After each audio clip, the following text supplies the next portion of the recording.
Hər vaxtınız xeyir, obyektiv efirdədir. Sağlamlıq sahib olduğumuz ən böyük nemətdir. İnsan yalnız sağlamlığını itirdikdə onun həyatındakı əsl dəyərini dərindən hiss edir. Məhz buna görə də sağlamlığın qorunması ilə yanaşı, müxtəlif səbəblərdən sağlamlığını itirmiş insanların yenidən həyata qayıtması, reabilitasiya olunması və sosial həyata tam inteqrasiya etməsi hər bir dövlətin qarşısında duran mühüm vəzifələrdən biridir. Bugün əlilliyin qiymətləndirilməsi sistemi, bu sahədə tətbiq olunan yeni qaydalar, rəqəmsallaşmanın yaratdığı imkanlar, müddətli və müddətsiz əlillik təyinatları, eləcə də vətəndaşların müraciət və yenidən qiymətləndirilməsinə hüquqları barədə danışacağıq. Qonağımız həkimdir. Deməli, söhbətimiz insan sağlamlığının qorunması və bərpası missiyasını daşıyan bir peşəkarın baxış bucağından olacaq. Bizimlə qalın, həftənin sosial xülasəsində də mövzumuzla əlaqəli xəbərlər var. Reabilitasiya olunaraq sağlamlığına qovuşan müharibə iştirakçılarından cari ildə işlə təmin olunan əlilliyi olan şəxslərədək sosial xəbər xülasəsi üçün Dost TV-yə birbaşa bağlanırıq. Hər vaxtınız xeyir Mehri. Salam, hər vaxtınız xeyirli olsun xanım. Sizi və izləyicilərinizi Dost TV-nin studiyasından salamlayıram. İndi isə həftənin əsas sosial xəbərlərini sizə təqdim edəcəm. Heydər Əliyev Fondunun vitse-prezidenti, İdeya İctimai Birliyinin təsisçisi və rəhbəri Leyla Əliyeva və Bakı Media Mərkəzinin rəhbəri Arzu Əliyeva Lənkəran şəhərindəki 5 saylı uşaq evi sosial xidmət müəssisəsini ziyarət ediblər. Leyla Əliyeva və Arzu Əliyeva müəssisədə tərbiyə alan uşaqlarla görüşüb, onlarla səmimi söhbət edib və gündəlik məşğuliyyətləri ilə maraqlanıblar. Əmək və Əhalinin Sosial Müdafiəsi Nazirliyinin tabeliyində Dövlət Məşğulluq Agentliyi bu il əlilliyi olan daha 1500 şəxsi münasib iş yerləri ilə təmin edib. Əlilliyi olan şəxslərin əmək bazarına çıxışının asanlaşdırılması məqsədi ilə onlar üçün peşə hazırlığı kursları da təşkil olunur. Bu ildə agentlik əlilliyi olan 131 şəxsi peşə kurslarına cəlb edib. Kursları uğurla başa vurmuş şəxslərin işlə təminatına da dəstək göstərilib. Sosial Xidmətlər Agentliyi və Ədliyyə Nazirliyi Penitensiar Xidmətinin birgə tədbirlər planının icrası işlərinin davamı olaraq 4 saylı cəza çəkmə müəssisəsində cəza müddətinin sonuna az qalmış qadın məhkumlarla görüş keçirilib. Görüşdə agentliyin fəaliyyət istiqamətləri, o cümlədən cəza çəkmə müəssisələrindən azad olunan şəxslərin sosial adaptasiyası məqsədi ilə həyata keçirdiyi tədbirlər barədə məlumat verilib. Könüllü Dost proqramına bu ilin 4 ay ərzində 14 min müraciət olub, 547 şəxs proqrama cəlb olunub. Proqramın iştirakçıları Dost mərkəzlərində vətəndaşların qarşılanaraq xidmət pəncərələrinə yönləndirilməsi, vətəndaş axınının idarə edilməsi, vətəndaşların məlumatlandırılması və digər işlərdə köməklik göstərirlər. Tarixi zəfərimizlə başa çatan Vətən müharibəsindən sonraki dövrdə Dövlət Tibbi Sosial Ekspertiza və Reabilitasiya Agentliyinin müəssisələrində 3800 qaziyə reabilitasiya xidmətləri göstərilib. Aparılan işlərin nəticəsi olaraq həmin qazilərimizdən artıq 300-ədək şəxs reabilitasiya olunaraq əvvəlki sağlamlıqlarına qovuşub və əlilliklərini geridə qoyublar. Belə xanım, bizim bugünlük çatdıracaqlarımız bu qədər. Sağ olun, salamat qalın. Təşəkkür edirəm Mehri. Dost TV ilə birbaşa bağlantını izləyirdiniz. Bugün əlilliyin qiymətləndirilməsindən danışacağıq. Mövzunu bütün aspektləri ilə dəyərləndirmək üçün studiyamızın qonağı Dövlət Tibbi Sosial Ekspertiza və Reabilitasiya Agentliyinin Tibbi Sosial Ekspertiza Xidmətinin Təşkili Departamentinin müdir müavini İlkin Yusifovla söhbətimizə başlayırıq. İlkin həkim, xoş gördük sizi, xoş gəlmisiniz obyektivə. Xoş gördük. Nazirlər Kabineti tərəfindən istehsalatda peşə əmək qabiliyyətinin itirilməsi dərəcəsinin müəyyən edilməsi ilə bağlı qaydalar təsdiqləndi. Bundan sonra vəziyyət necə olacaq? İstərdim bu barədə məlumat verəsiniz. İstehsalatda bədbəxt hadisələr və peşə xəstələri nəticəsində sağlamlığına zərər dəymiş sığorta olunanların peşə əmək qabiliyyətinin itirilmə dərəcəsinin təyini barədə yeni qərar qüvvəyə minmişdir. Bildirmək istəyirəm ki, bu qərara qədər Azərbaycanda bu istiqamətdə hər hansı bir hüquqi normativ akt yox idi. Peşə xəstəliyi və istehsalat cəzası almış şəxslərin peşə əmək qabiliyyətinin itirilmə dərəcəsi orqanizmin funksiyalarının pozulma faizinə uyğun olaraq tibbi sosial eksperti komissiyaları tərəfindən müəyyən edilirdi. Lakin bu qərar yeni təkmil, daha innovativ və sosial yönümlü bir qərardır. Burada həm alınmış travma və xəstəliklə yanaşı şəxsin tutduğu peşəsinin, vəzifəsinin ağırlıq dərəcəsi, yaşı nəzərə alınmaqla əmək qabiliyyətinin itirilmə dərəcəsi təyin olunur. Peşə əmək qabiliyyətinin itirilmə dərəcəsi təyin olunarkən həm orqanizmin funksiyalarının pozulma faizi, peşənin vəzifəsinin ağırlıq dərəcəsi, orqanizm funksiyalarının pozulma faizinin peşəsinə təsir imkanları və zədə almış xəstə olan şəxsin yaşı nəzərə alınmaqla əmək qabiliyyətinin itirilmə dərəcəsi təyin olunur. Əmək qabiliyyətinin itirilmə dərəcəsi ilə bağlı, təyini ilə bağlı sığorta olunan və yaxud da sığorta edən tərəfindən əmas üzərindən, əmək və məşğulluq alt sistemi üzərindən müraciət olunur və yaxud da şəxs özü e-sosial portalında olan şəxsi kabinetindən müraciət əsasında 10 iş gün ərzində şəxsə müayinə olunacaq yer və zaman barədə məlumat verilir və müayinə olunduqdan sonra həmin qeyd etdiyimiz qərara uyğun olaraq əmək qabiliyyətinin itirilmə dərəcəsi müəyyən edilir. İstərdim əlilliyin qiymətləndirilməsi prosesində rəqəmsallaşmadan danışaq. Rəqəmsallaşma əlillik təyinatlarında nəyi dəyişdi və hazırda proses necə tənzimlənir? Son illərdə əlilliyin qiymətləndirilməsi prosesinin rəqəmsallaşdırılması istiqamətində böyük işlər görülmüşdür. Bildirmək istəyirəm ki, Nazirlər Kabinetinin 16 yanvar 2020-ci il tarixli 11 nömrəli qərar ilə təsdiq edilmiş əlilliyin müəyyən olunması, əlilliyin qiymətləndirilməsi qaydasına uyğun olaraq əlilliyin qiymətləndirilməsi elektron sistem üzərindən aparılır. Vətəndaş ilk olaraq müraciət edir tibb müəssisələrinə, tibb müəssisələri tərəfindən tibbi sosial ekspertizə müayinəsinə göndəriş forma 88 deyilən göndəriş rəsmiləşdirilir və həmin göndərişdə şəxsin kimliyini müəyyən edə biləcək birbaşa və dolayı bütün məlumatlar silinir və adsızlaşdırılmış bir elektron sənəd formalaşaraq şifrələnir. Tibbi sosial ekspert komissiyalarına bu kodlaşdırılmış elektron sənəd göndərilir və elektron sənəddə yalnız şəxsin xəstəliyi, əsas xəstəliyi, yanaşı xəstəliklər, əsas xəstəliyin ağırlaşmaları və bunları təsdiq edən laborator instrumental müayinələrin nəticələri qeyd olunur. Bu da vətəndaş-məmur münasibətlərinin minimuma endirilməsini və obyektiv qərarların çıxarılmasına gətirib çıxartmışdır. Və şəxsə aid məlumatlar adsızlaşdırılmış şəkildə həmin reyestrlərdən əldə olunur. Əsasən tibbi istiqamətdə olan reyestrlər, müxtəlif xəstəliklərin elektron reyestrləri yaradılmışdır.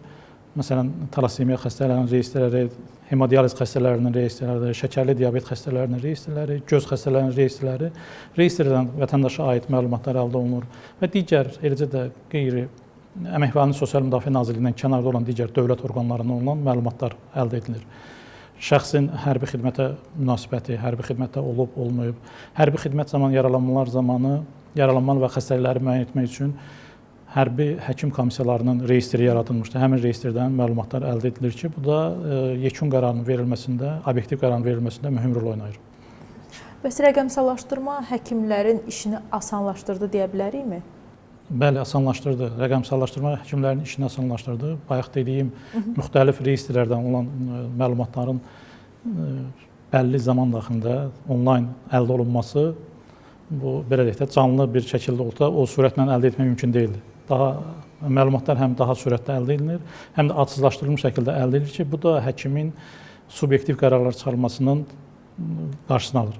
Həkim yalnız əldə olunan məlumatlara əsaslanaraq qərar çıxarılır. İlkin həkim, istərdim mövcud qanunvericiliyə əsasən əlillik müddətlərindən danışaq. Əlillik hansı müddətə təyin olunur? Bəzən vətəndaşlar əlilliklərinin kəsildiyini iddia edirlər. Söhbətimiz əsasında müddətli və müddətsiz, ömürlük əlillik barədə də məlumat verməyinizi istərdim. Hansı hallarda müddətli və ya ömürlük əlillik təyin olunur? Bildiyiniz kimi, əlilliyin müəyyən olunması Nazirlər Kabinetinin 13 may 22-ci il tarixli 187 nömrəli qərar ilə təsdiq edilmiş əlilliyin müəyyən olunması meyarlarına uyğun olaraq aparılır. Həmin meyarlarda bir sıra geri dönməz proseslər, anatomik və psixi qüsur halları, reabilitasiya potensialının sıfıra bərabər olan hallarda əlillik birbaşa olaraq, yəni birinci dəfədən təyin olunanda birbaşa olaraq müddətsiz təyin olunur. Digər hallarda isə reabilitasiya potensialı olduğu hallarda dinamik müşahidə və reabilitasiya tələb olunan, müalicə tələb olunan hallarda isə əlillik müddətlə təyin olunur. Müddətlər 1, 2 və 5 illik olaraq təyin olunur, xəstəliyin ağırlığından, növündən asılı olaraq. Əlilliyin müddətlə təyin olunduqdan sonra, müddət başa çatdıqdan sonra, əlillik müddəti başa çatdıqda əlilliyə görə aparılan müavinət ödənişi və digər imtiyazlar dayandırılır. Bu halda vətəndaş yenidən tibb müəssisəsinə müraciət etməli və forma 88 tibbi sosial ekspertizə müayinəsinə göndəriş rəsmiləşdirərək əlilliyi yenidən qiymətləndirilməlidir. Bir hallarda əlilliyin müddətsiz təyinə əsas verən digər hallarsa əlilliyin illərinin sayına görədir. 16 yanvar 2020-ci il tarixli 11 sayılı əlilliyin qiymətləndirilməsi qaydası haqqında Nazirlər Kabinetinin qərarında qeyd edilən hallar var ki, bu hallarda əlillik müddətsiz təyin olunur. Hansıdır o hallar?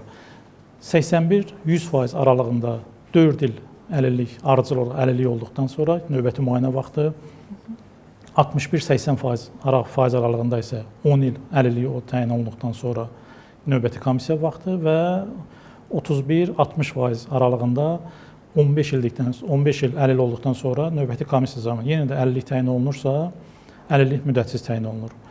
Qarışıq əlilliklər olursa, ola bilər müəyyən komissiyalarda həm ikinci, həm üçüncü dərəcə, həm 31-60% aralığında və yaxud da digər faiz aralığında əlillik təyin olunursa, bu müddət 15 il götürülür. Bir də əlilliyi müddətsiz təyin əsas verən hallardan biri də yaşa görə pensiya almaq hüququ olan şəxslərdə əlillik təyin olunursa, əlillik müddətsiz təyin olunur. Bəs hansı hallarda vətəndaş əlilliyinin qiymətləndirilməsi üçün yenidən müraciət edə bilər? Əlilliyin qiymətləndirilməsi üçün yenidən müraciət halları əlillik müddəti bitdiyi hallarda, əlillik müddəti bitmədiyi halda isə əlilliyin səbəb əlaqəsinin dəyişdirilməsi üçün və yaxud da səhhətində olan ciddi ağırlaşmalarla bağlı əlilliyin yenidən qiymətləndirilməsi üçün müraciət edə bilərlər. İstərdim bu məqama da toxunaq. Əlilliyin təyinatı ilə bağlı müraciət zamanı qərardan razı qalmayan vətəndaşlar nə etməlidir, hara müraciət etməlidir? Onlarla bağlı proses necə tənzimlənir? Əlilliyin qiymətləndirilməsindən narazı qalan vətəndaşlarımızın müraciət üçün əlçatan bir sistem yaradılmışdır Dövlət Tibbi Sosial Ekspertiza və Reabilitasiya Agentliyi tərəfindən. Həm CERA.gov.az saytından onlayn növbə götürərək agentliyin özündə və ərazi tibbi sosial ekspert komissiyalarına vətəndaşlar müraciət edərək müayinə olunaraq yenidən əlillik vəziyyəti qiymətləndirilə bilər. Vətəndaş müraciət etdiyi halda ərazi tibbi sosial ekspert komissiyaları tərəfindən əgər əlilliyin yenidən qiymətləndirilməsinə əsas varsa, vətəndaş müayinə olunur, sənədlər toplanır, vətəndaşın müayinəsinə aid video material hazırlanır və bunlar aktlaşdırılaraq Mərkəzi Tibbi Sosial Ekspert Komissiyasına göndərilir və Mərkəzi Tibbi Sosial Ekspert Komissiyaları tərəfindən vətəndaşın real vəziyyətinə uyğun dəyərləndirmə aparılaraq real vəziyyətinə uyğun əlillik dərəcəsi təyin olunur. Və eyni zamanda da agentliyə müraciət etmiş şəxslər, agentliyimizdə Tibbi Sosial Ekspertiza mərkəzi var ki, bu mərkəzdə ən müasir laborator instrumental aparatlarla təmin olunmuşdur. Vətəndaşlar tam ətraflı şəkildə müayinə olunur və real vəziyyətdə dediyim kimi əlillik vəziyyətinin yenidən qiymətləndirilməsinə əsas verirsə, yəni imtinadırsa, əlillik təyinə əsas verirsə və yaxud da bəzi vətəndaşlar təyin olunmuş orqanizm funksiyalarının pozulma faizindən narazıdırlar. Əgər yüksəltməyə əsas varsa, müvafiq qaydada aktlaşdırılır və prosedur qaydalardan keçdikdən sonra yeni əlillik faizi təyin olunur. İlkin həkim, amma bəzən belə də olur ki, vətəndaşın bir neçə əlillik səbəbi olur. Bu zaman onun əlilliyi necə müəyyən olunur? Daha dəqiq desək, orqanizmin funksiyalarının pozulma dərəcəsinin faizi necə hesablanır? Çünki bu çox aktual bir məsələdir və istərdim açıqlama gətirəsiniz. Demək, anadan gəlmə və ya qazanılmış xəstəliklərdən və zədədən, habelə sonradan qazanılmış xəstəliklər nəticəsində vətəndaşda bir neçə xəstəlik və yaxud da travma olduqda orqanizm funksiyalarının pozulma faizini təyin etmək üçün ən yüksək faiz verən xəstəlik, əsas xəstəlik kimi götürülür. Digər xəstəlik əlillik təyin əsas verirsə, ən azı 35% əlilliyin təyin əsas verirsə, 10% də əsas xəstəliyin üzərinə gəlir. Qeyd etdiyiniz bu məsələ aktualdır və istehsalat hadisələrində, daha doğrusu istehsalat zədələrində və peşə xəstəliklərində bu məsələ tətbiq olunurmu? İstehsalat zədəsi və ya peşə xəstəlikləri zamanı əmək qanununun itirilmə faizinin təyini zamanı bir neçə travma və ya xəstəlik varsa, burada cəmləmə tətbiq olunur. Burada ən yüksək faiz götürülür və ən yüksək əmək qanununun itirilmə dərəcəsi təyin olunur. Əlillik təyinatlarında müalicə müddəti tələb olunan xəstəliklər də var. Amma maraqlıdır ki, əlillik təyin olunarkən müalicə müddəti tələb olunmayan başqa xəstəliklər varmı? Çox yaxşı sualdır, aktualdır. Vətəndaşlarımızı çox düşündürən sualdır. Bildirmək istəyirəm ki, tibbi sosial ekspertiza müayinəsinə göndəriş, yəni Forma 8-in rəsmiləşdirmək üçün əsaslardan biri də son 6 ayda davamlı müalicə və müayinələrdən sonra orqanizm itirilmiş funksiyanın bərpa olunması hallarıdır. Lakin bəzi hallar var ki, burada geri dönməz proseslər var və artıq 6 ay müalicə müddəti gözlənməsinə ehtiyac yoxdur. Bu problemlər yaşayırdıq həm vətəndaşlarımızla, həm təşkilat olaraq və bununla bağlı əvvəlki əsasnamədə 4 xəstəlik qrupu var idi ki, müalicə müddəti gözlənilmədən, yəni 6 ay müddət gözlənilmədən forma 8 rəsmiləşdirilə bilirdi. Lakin Nazirlər Kabinetinin 11 may 2024-cü il tarixli 249 saylı qərarı ilə yeni xəstəliklər siyahısı verildi ki, bu xəstəliklərin sayı 73-ə çatdırıldı. Bu xəstəliklər olduqda 6 ay gözlənilmədən, müalicə müddəti gözlənilmədən birbaşa forma 8 vurmağa əsas verilir. Əlillik xəstəliklərə yoxsa ağırlaşmalara görə verilir? Əlillik xəstəliklərə görə yox, xəstəliyin özünə görə yox, xəstəliyin törətdiyi ağırlaşmalara görə. Orqanizmin orqan və funksiyalarının, sistemlərinin funksiya pozulmasına görə, həyat fəaliyyətinin 7 əsas kriteriyalarında yaratdığı məhdudlaşmaya görə təyin olunur. Vətəndaşlarımız çox hallarda müraciət edir ki, məndə bu xəstəlik var, şəkərli diabet var və yaxud da filan xəstəlik var və yaxud da ən çox olan suallardan biridir ki, böyük həcmli əməliyyatlardan tutaq ki, açıq uğur əməliyyatından sonra bizə əlillik düşürmü? Əlillik xəstəliyin özünə görə və yaxud da keçirilmiş əməliyyata görə düşmür. Əlillik verilir, əlillik müəyyən edilir. Xəstəlik nəticəsində orqanizmin, sistem və orqanlarının funksiyalarının pozulmasının nəticəsində həyat fəaliyyətinin kriteriyalarında yaranan məhdudlaşmaya görə. Xəstəliyin xarakterinə asılı olaraq əmək qabiliyyətinin məhdudlaşması, hərəkət qabiliyyətinin məhdudlaşması, təhsil alma qabiliyyətinin məhdudlaşması, özünə xidmətin məhdudlaşması, bu kimi kriteriyaların məhdudlaşması hallarında və davamlı məhdudlaşması hallarında əlilliyin təyin edilməsi haqqında fikirləşmək olur. Məsələn, şəkərli diabet xəstələri, çoxlu xəstələrimiz var. Bunlar daim müraciət edirlər, həm sosial şəbəkələr üzərindən, həm birbaşa agentliyə müraciət edirlər ki, biz şəkərli diabetik, gündəlik filan qədər həm tabletləri qəbul edirik, həm iynələr vururuq, bizə əlillik dərəcəsi niyə təyin olunmur? Bunlar müalicə üsuludur. Yəni, iynənin vurulması, tabletkanın alınması və yaxud hər hansı bir cərrahi əməliyyatın aparılması müalicə metodudur, konservativ və yaxud da cərrahi müalicədir. Aparılan müalicə fonunda və yaxud dediyim ki, ən azı bir 6 ay müddətində aparılan müalicə fonunda pozulmuş funksiyalar bərpa olunmursa, artıq əlilliyin müəyyən olunması haqqında fikirləşmək olar və bu barədə vətəndaş ilk olaraq müraciət etməlidir ərazi tibbi müəssisələrinə, poliklinikalarına. Poliklinikalarda yerləşən həkim məsləhət komissiyaları tərəfindən vətəndaş müayinə olunur. Xəstəliyin törətdiyi ağırlaşmalar əlilliyin təyinə əsas verirsə, onlar tərəfindən elektron qaydada tibbi sosial ekspert komissiyasına göndərir. Yəni forma 88 rəsmiləşdirilir. Bəli, mövzumuz əlilliyin qiymətləndirilməsidirsə, mütləq şəkildə Vətən müharibəsində əlillik qazanmış müharibə iştirakçıları məsələsinə də toxunmaq istərdik. Müharibədə əlillik qazanmış müharibə iştirakçıları arasında tam reabilitasiya olunanları varmı və ümumiyyətlə əlilliyin tam reabilitasiyası mümkündürmü? Agentliyin ən prioritet istiqamətlərindən biri Vətən müharibəsi qaziləri ilə işdir. Həm əlilliyin qiymətləndirilməsi, həm də əlilliyi müəyyən olunmuş qazilərimizin reabilitasiyası istiqamətində mühüm işlər görülməkdədir. Həm tibbi reabilitasiya, həm psixoloji yardım, həm reabilitasiya vasitələri təminat istiqamətində böyük işlər görülür. Bəli, yaralanmadan sonra ardıcıl, davamlı şəkildə müalicə tədbirləri və reabilitasiya tədbirləri aparıldığı halda əlilliyi olan şəxs, əlilliyi olan qazilərimiz reabilitasiya sağlamlığına qovuşa bilərlər və indiyə kimi aparılmış tədbirlərin içində 300-ədək əlillik müəyyən edilmiş qazilərimiz sağlamlığına qovuşaraq tam reabilitasiya olunmuşdur. Gözəl, bu çox sevindirici bir həm xəbər, həm də rəqəm oldu. Təşəkkür edirəm bugünkü söhbətimizə görə sizə. İşlərinizdə sizə uğurlar, fəaliyyətinizdə uğurlar arzulayıram. Bəli, qonağımızla söhbətimizdə son olaraq müharibə iştirakçılarının reabilitasiyası mövzusuna toxunduq. Reabilitasiya həm də insanın özünə inamının və həyat keyfiyyətinin bərpası deməkdir. Mövzunu bir qədər də qüvvətləndirərək sağlamlığını itirmiş insanların yenidən həyata qayıdışını və onların sosial həyata inteqrasiyasını əks etdirən təsirli və əzimli bir uğur hekayəsi ilə sizdən ayrılırıq. Hər birinizə can sağlığı arzu edirik. Bizi izlədiyiniz üçün təşəkkürlər. Hələlik.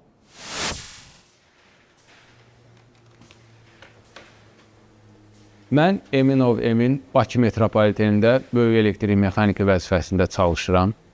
Bura gəlinə qədər mənim müharibə yolum olub. İnanmayacaqsınız, amma əlilliyim də olub.